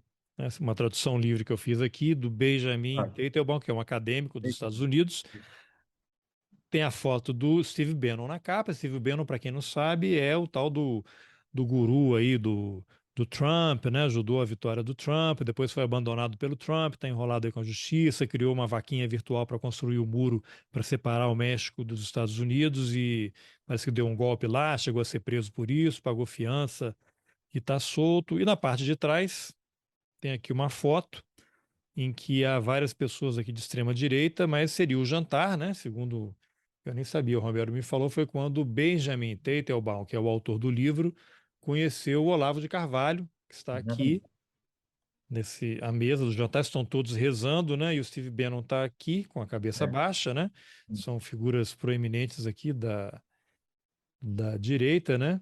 E tem, deixa eu ver se tinha mais um brasileiro, três convidados brasileiros, né? Ah, sim, pô, Jair Bolsonaro. é, Ele não é, aparece aqui na foto. é, Engraçado, né? Mas ele estava. Então, isso aqui deve ter sido na Embaixada dos Estados Unidos. Aliás, do sim, Brasil nos Estados Unidos. Estou em dúvida agora.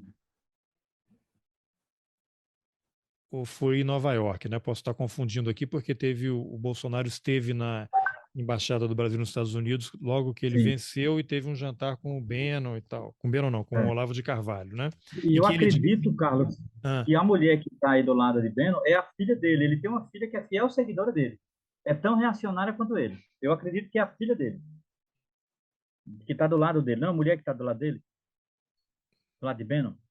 aqui fala assim, Parece que. uma convidada não identificada. Ele colocou É, na legenda aqui, então eu acho que é a não filha está dele. dizendo. Eu acho que é a filha dele. Tal. Né? Pode ser Pronto. que ele Ele pediu tem para uma não dar o filha nome. que é formada em comunicação e que é seguidora dele. Seguidora mesmo. Assim, tipo, é a grande discípula do pai. Tá.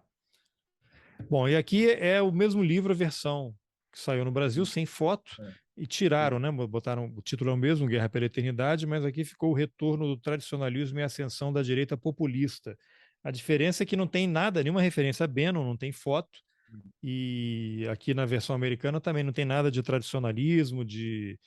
Tem de. Aqui no Brasil usaram direita populista, né? Lá eles foram com extrema direita, isso, né? Eu não sei por que dessa diferença aqui, se é para questões de editoriais de mercado, que título ficaria mais factível aqui para o público brasileiro, não sei exatamente os detalhes, mas esse livro ele é muito interessante porque ele faz um retrospecto do tradicionalismo e ele faz o perfil de três figuras importantes, que a gente isso. já estava falando aqui, o Bannon, o Olavo de Carvalho e o Dugin. Aparentemente o Teitelbaum teve muito mais acesso ao Steve Bannon, Sim. e você estava me falando aqui antes de gravar que foi nesse jantar aqui Sim. que o Bannon apresentou o Benjamin Teitelbaum para o Olavo de Carvalho, que depois foi lá na Virgínia, onde o Olavo É. morava, para fazer entrevista, e o Olavo não gostou do resultado, né?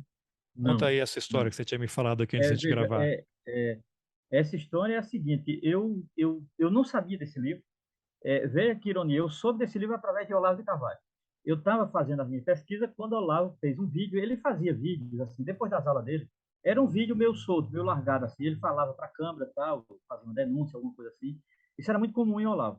E ele faz uma Denunciava o denúncia. comunismo, provavelmente. Era. Não, isso aí. Aí ele estava anunciando o seguinte, que esteve na minha casa, aí ele cita o Benjamin, eu conheci ele no jantar, ele foi me apresentado para o Steve Bannon, e na confiança de Bannon, eu aceitei ele entrar na minha casa, ele veio na minha casa, ele me entrevistou, e quando, no final, o resultado foi essa porcaria. Aí ele mostra o vídeo dizendo que é uma porcaria, né? Que o cara foi desonesto com ele, e que é um canalha, aí o Olavo começou a destampar, digamos assim, digamos assim, o repertório, né, de palavrão que ele tem. Aí eu disse, cara, quem é esse cara? Eu vou atrás desse cara. Tudo que o Olavo diz ao contrário, eu tomo em chave positiva. Então eu fui atrás do cara. Né? E aí descobri que o livro estava em processo de tradução. O livro foi traduzido pela editora da Unicamp, em Campinas, né? A editora da Exatamente. Universidade de Campinas. Ele já estava em processo de tradução. O livro tinha, de fato, em inglês. O Olavo estava com a versão em inglês. E E saiu aí, quando muito próximo, assim, a versão muito americana. próximo, muito próximo, muito próximo. Aí, quando saiu a versão em português, imediatamente eu pedi, né, e comecei a ler, aí eu entendi o que o Olavo disse, né? É porque se o Olavo deu uma longa entrevista, né, as referências a ele não são tantas, obviamente, o livro, o peso maior é Beno, e eu entendo por quê. Eu até dou razão ao Benjamin, E porque o cara é eu acho americano, o que Bannon é americano, ele está ele é falando sobre, americano. né? Não, e é uma figura, Carlos, me permita usar um termo teológico. Bannon, para mim, hoje, é uma das figuras mais diabólicas do mundo. Eu acho que nós ainda não conseguimos mapear qual é o projeto de Steve Bannon. Por exemplo, ele tinha um projeto de criar uma universidade de gladiadores em Roma, na Itália. Ele comprou um castelo lá pela Itália, que ele queria fazer uma universidade de gladiadores de extrema-direita. Isso era um projeto dele. Né? O Steve Bannon, ele tem um comportamento que é um tipo de catolicismo quase jansenista. Eu não sei se você observou, ele sempre está com a mesma roupa. O próprio, Benjamin fala disso, né? Daquela jaqueta que ele está e tal. Então, ele é um bilionário que não tem um comportamento bilionário. Por exemplo, ele não é de balada, ele não é de ostentação, ele não é. O Beno, ele tem um tipo de reserva perante o mundo contemporâneo que é muito estranho para alguém que é um milionário, entendeu? É Ele não é uma característico de quem figura. quer dominar o mundo. Exatamente. Ele não é uma figura excêntrica, ele não é uma figura ostentatória, ele pode até ser em outra situação, mas na vida pública não é. Ele mantém um comportamento que eu diria que é muito jansenista, que é muito ali, um comportamento um tanto medieval, assim. Ele é muito frugal na maneira de vestir, dizem, aí eu não sei. Ele também é muito frugal na maneira de se alimentar. O próprio Benjamin fala disso, mas eu não sei. O que eu sei é que o que eu vejo dele, sempre a mesma roupa, sempre o mesmo cabelo, sempre, digamos assim, uma pessoa que ele tem um comportamento absolutamente austero. Isso eu não estou elogiando o Steve Bannon. Eu estou dizendo que esse cara, esses são os mais perigosos. Esses são os mais perigosos. Porque significa dizer, esse homem tem um padrão de vida e ele não muda por nada. Esse cara tem um padrão de vida.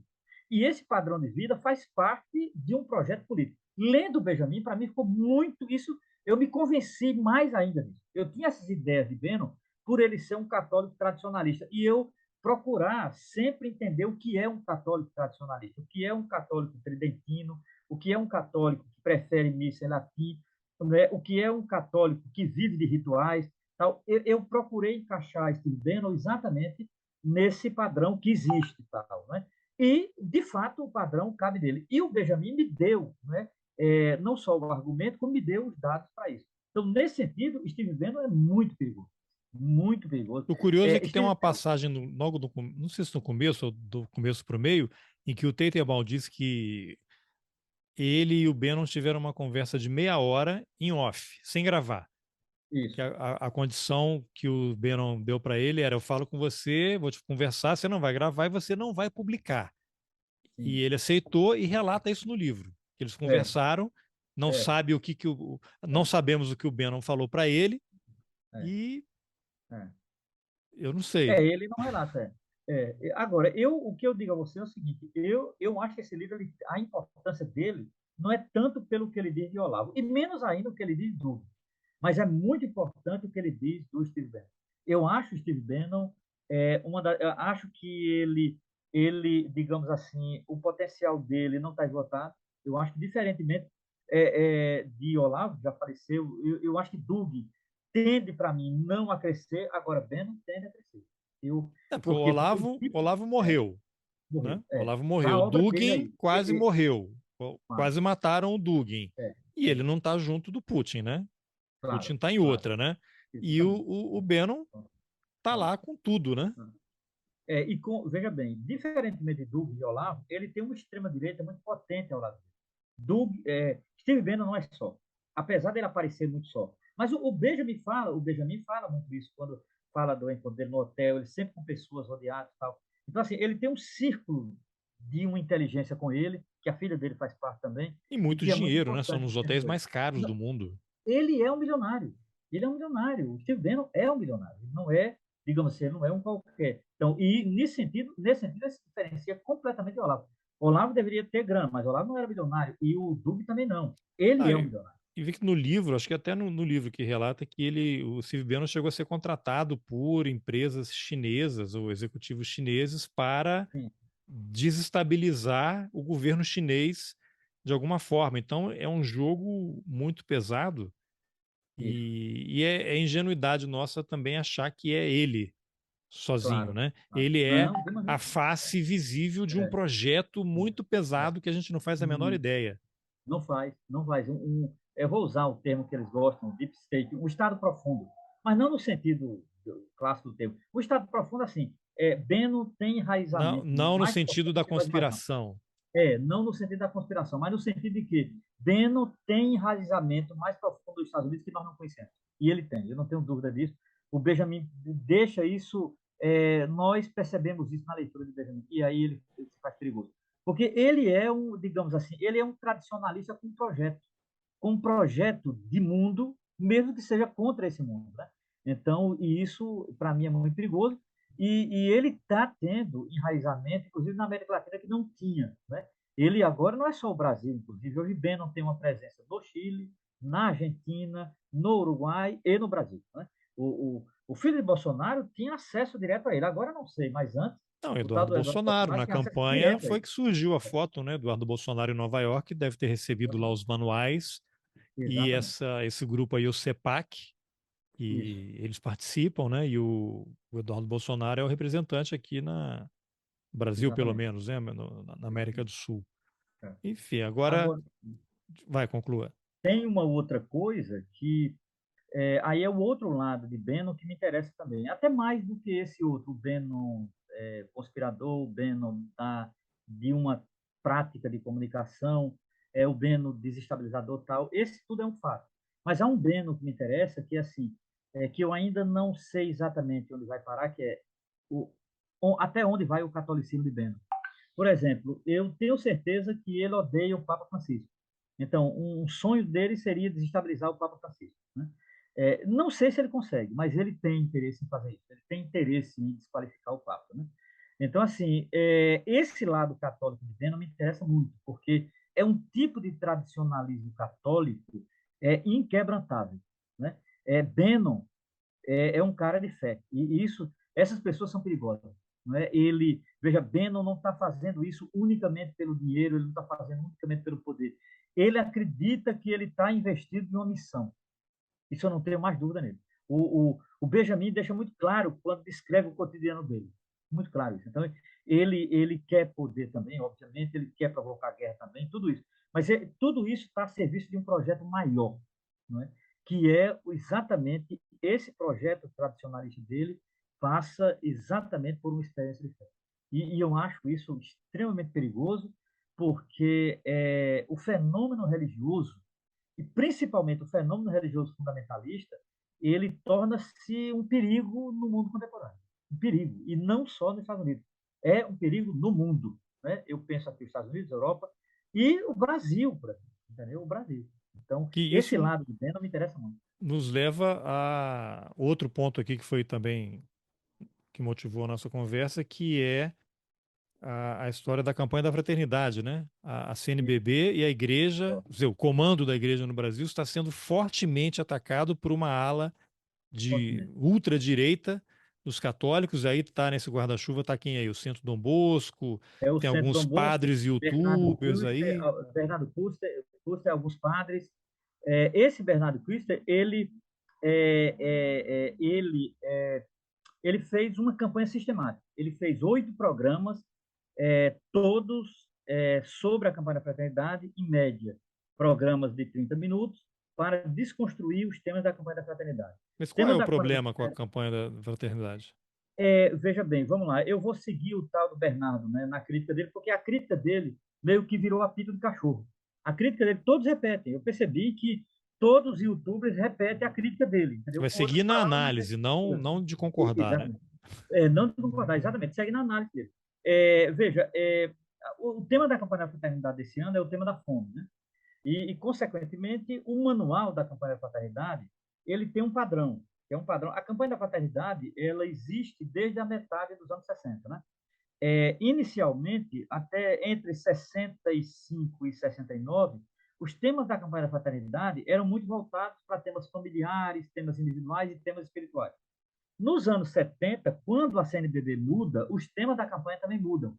Por exemplo, sai de temas sobre família ou temas individuais ou temas mais espiritualistas para temas como terra, questão ambiental, fome. Essa é a terceira vez que há uma campanha com relação à fome, temáticas vinculadas à educação. Então, significa dizer, a CNBB se torna mais politizada e os temas da campanha da fraternidade se tornam mais politizados. Pronto, isso está na história, isso qualquer pessoa pode entrar no site da CNBB, e esse histórico que eu estou fazendo está lá no site da CNBB. A crítica que eles fazem é que, veja bem, como estamos no período da quaresma, a campanha da fraternidade deveria ser uma campanha mais voltada para temas espirituais, para jejum, para oração, para as celebrações e etc. E tal. Ao invés disso, o que é que faz a CNBB? Comunismo. Politiza a campanha. Aí fala de fome. E falar de fome, eu li o texto base, né? Eu tenho aqui o texto base. Então, não é só falar de fome. É discutir as razões da fome, são dados sobre a fome, quais regiões em que tem pessoas passando fome. A fome, ela é um tema que ela não se esgota em si mesma. A fome é um tema relacional. A fome está vinculada a pessoas em situação de rua, a fome está vinculada a desemprego, a fome está vinculada, por exemplo, a políticas econômicas. Então, a CNBB, ela monta uma visão que eu diria mais totalizadora da palavra fome. Então, a CNBB, de fato, ela tira a dimensão espiritual da fome, não se trata de fome espiritual, e ela fala da fome exatamente em contexto social. Isso, para eles, é uma tragédia, Porque porque aí junta isso com as falas do presidente Lula de que 30%, 30 milhões de pessoas no Brasil passam fome e pronto. Exatamente. Então, os dados que eles têm são do IPEA, são dados. A CNBB, inclusive, ela cita em nota de rodapé de onde ela tirou os dados sobre a fome. Ela As cita, né? fontes. 33 milhões. Todas as fontes estão lá, eu tenho aqui, eu anotei e tal, tal.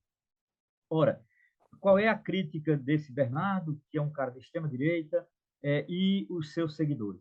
É que isso, na verdade, é uma leitura comunista da campanha da fraternidade. De novo. É uma leitura comunista da fome, é uma leitura manipuladora. A CNBB, aliada ao governo Lula, tem um projeto socialista para o Brasil. Não há preocupações espirituais, a preocupação é unicamente material. A CNBB acha que vai acabar os problemas do Brasil.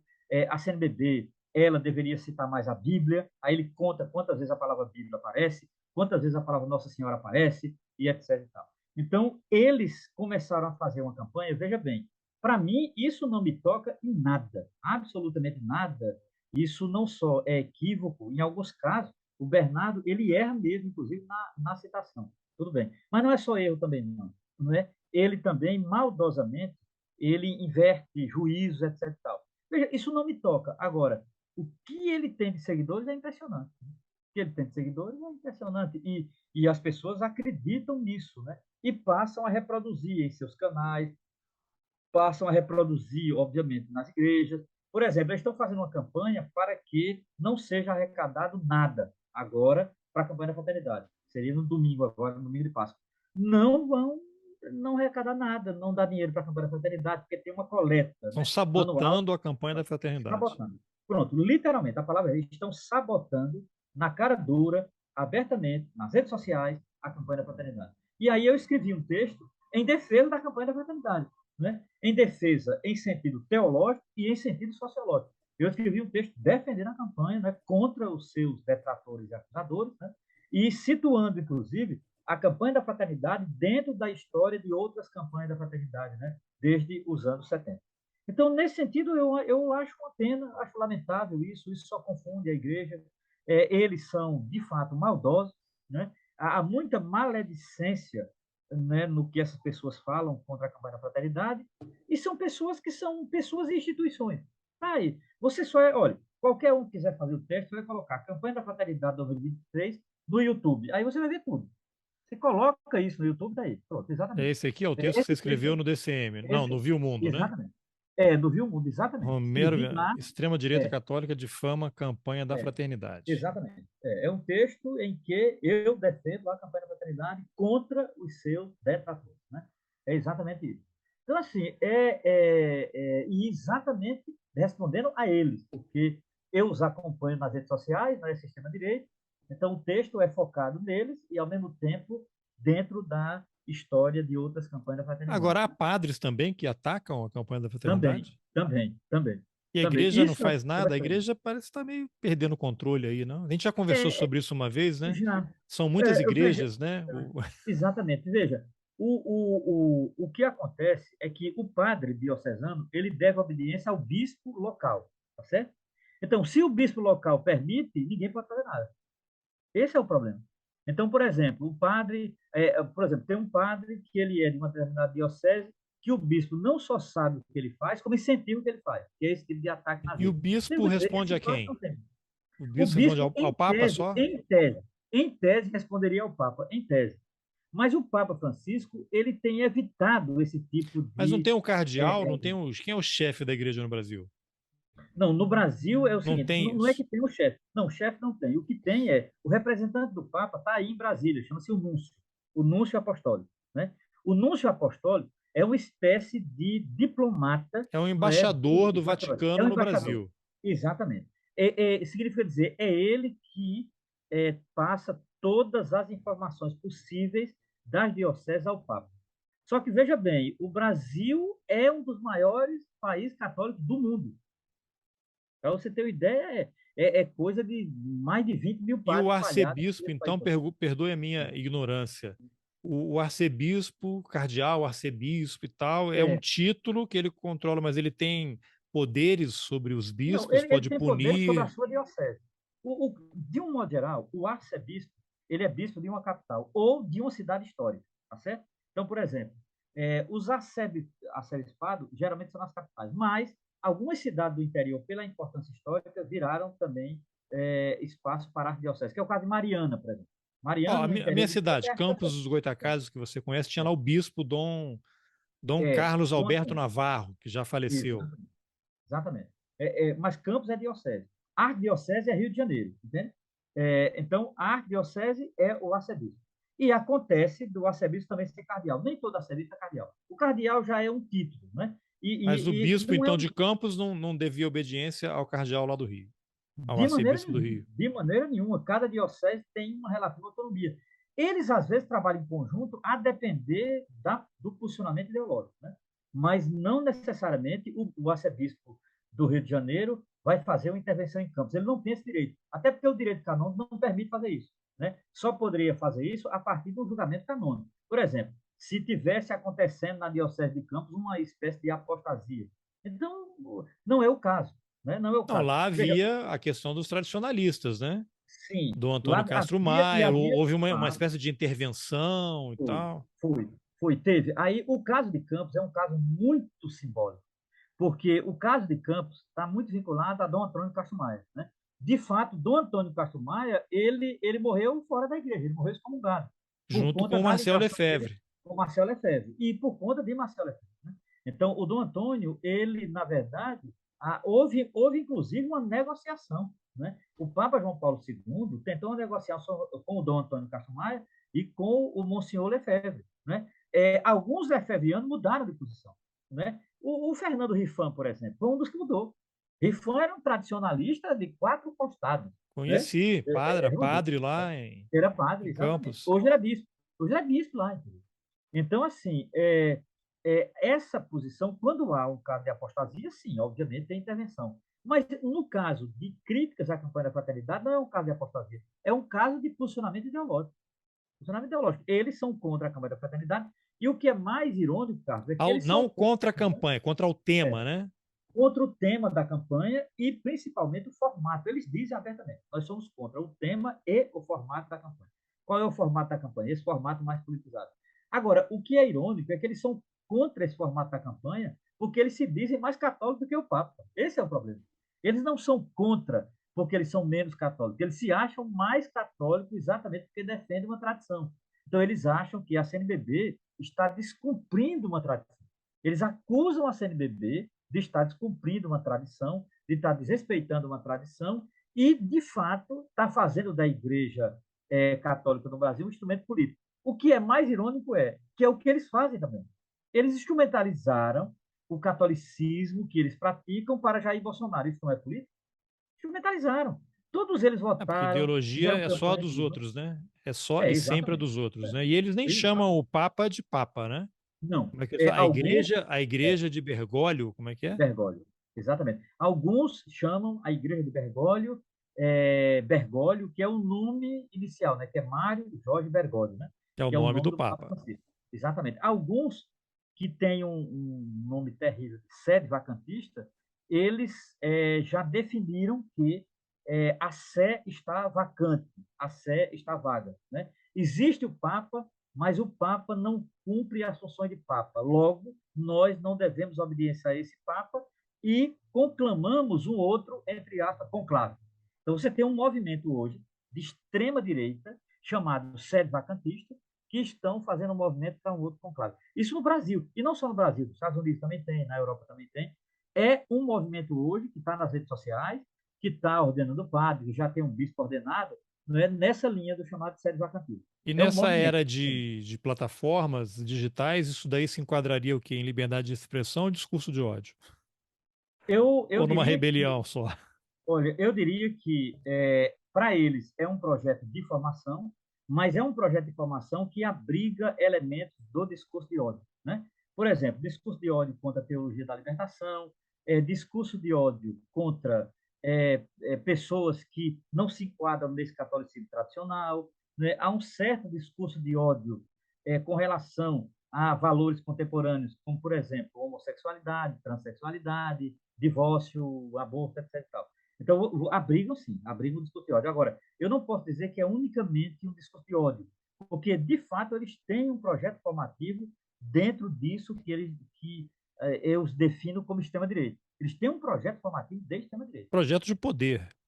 Sim, claro, de poder na igreja e no país. Se eles puderem influenciar parlamentares, se eles puderem influenciar o presidente da República, eles o farão. Até porque eles fizeram com o Bolsonaro. Eles se encontraram com o Bolsonaro na festa de Nossa Senhora Aparecida o ano passado. Eles se encontraram no aeroporto. Um determinado padre, né, um dos filhos de Bolsonaro, o próprio Bolsonaro. Eles, inclusive, queriam levar Bolsonaro, juntamente com aquela atriz Cássia Kiss, para fazer um discurso na porta da igreja lá em Aparecida. Foi que Bolsonaro não foi. E Bolsonaro alegou questão de segurança, porque ele era presidente da República e tal, e tinha muita gente e tal. Mas eles chegaram a anunciar Não, e que a Bolsonaro CNBB estaria lá. estava atuando contra aquilo, né? Exatamente, claro. E isso criou. Olha, foi o dia de Nossa Senhora Aparecida mais difícil da igreja, Então, houve eu acho, da vários história. vídeos, né, de padres sendo agredidos É, verbalmente, até fisicamente em exato. igreja, né? Não, o próprio bispo, o próprio arcebispo, o Dom Orlando Brandes, o próprio Dom Orlando, já tinha sido agredido numa festa anterior e nessa última agora, aí foi escrachado. O próprio Ele arcebispo. teve que fazer Dom um Orlando. vídeo explicando que a cor Foi. vermelha das vestes religiosas não tem nada a ver com O comunismo. comunismo Uma é loucura, próprio né? do cardeal, é do cardilanato, é a cor do cardeal. Inclusive o sapato vermelho do cardeal é o sapato vermelho do cardeal. É impressionante. Não, chegamos a esse nível que é um nível de delírio extremado que na própria igreja está insuportável. Eu acho que chega um momento em que a igreja não suporta isso. Nenhuma religião suporta isso, né? Então, aí eu Ela te vai ter pergunto, assim, uma pergunta que não tem resposta para a gente encerrar aqui a nossa conversa também. O que que acontece agora? Essa situação toda vai conduzir a quê? E o que é possível fazer? Não tem, acho que não tem resposta para isso, né? Mas o que que se imagina que isso vai acontecer? Porque é ó, aquela história, né? Bolsonaro perdeu e todo mundo acha, ah, sim, beleza, vencemos. Não, as pessoas não desapareceram, não foram exatamente. canceladas, como a gente cancela na É, rede social e depois encontra com a pessoa na rua, né? Elas continuam aí com mais raiva, porque estão se sentindo traídas, que está tudo sendo desfeito, o projeto que elas acreditam. Então, isso se espalha em diversas camadas na sociedade. Então, eu não sei, não tem uma resposta, mas vale a reflexão né? É. A partir do raciocínio dentro da igreja, do que está acontecendo na igreja, o que que você imagina, já que, além do que, não há um controle tão grande, não é possível punições, por exemplo, né? Se Ah, cada diocese ali tem uma certa autonomia, se tiver um padre ou um bispo maluco, ele ah, vai em frente, né? e tem.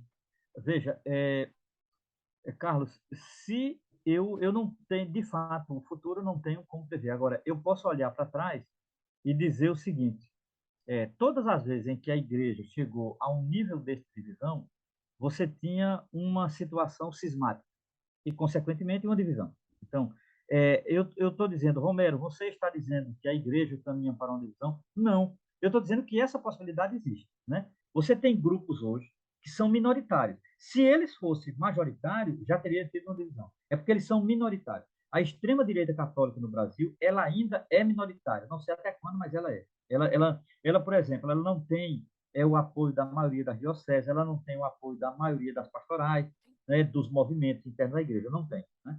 Então, consequentemente, eles têm uma força muito grande nas redes sociais e em algumas poucas dioceses, né, por conta de alguns bispos que seguem, não é, essa linha, não é, de extrema-direita tal, e esse delírio anticomunista. Agora, eles estão provocando, de fato, uma divisão. Eles estão provocando um cisma mesmo, literalmente. Um cisma no sentido que nós já tínhamos vivido no século XVI, exatamente como o movimento protestante. Porque existe uma situação que está muito evidente. A extrema-direita católica hoje, ela, dentro da Igreja Católica, ela é um corpo estranho. Ela é um corpo estranho, porque ela é um corpo virulento, é um corpo violento e é um corpo absolutamente dogmático. Absolutamente dogmático. Então, digamos assim, eles estão preparando uma divisão.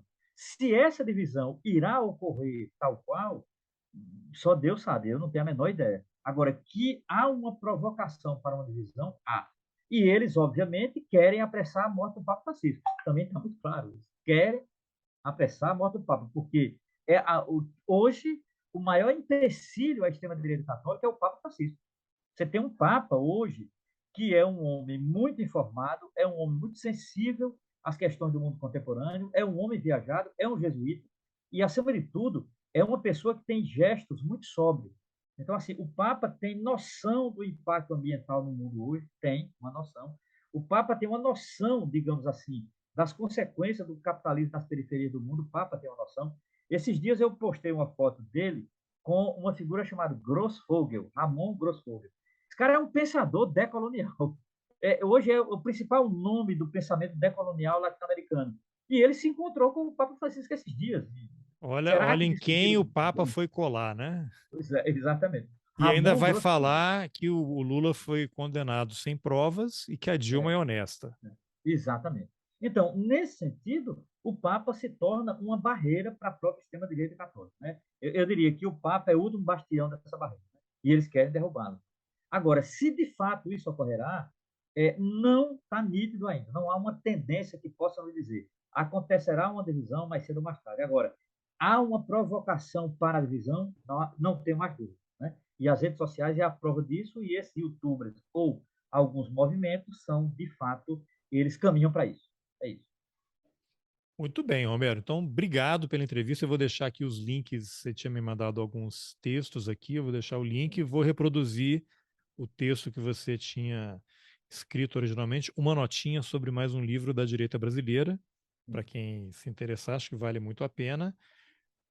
Nem consegui arranhar aqui a superfície de tudo que eu queria falar com você, mas aí fica para as nossas próximas conversas, né? Com Agradeço certeza. muito aí a sua paciência para me explicar coisas muito básicas e seguimos aí em contato, Romero. Obrigado. Muito obrigado também, Carlos. Grande abraço digamos assim, um bom programa do roteirista para todos. É Até mais. isso aí.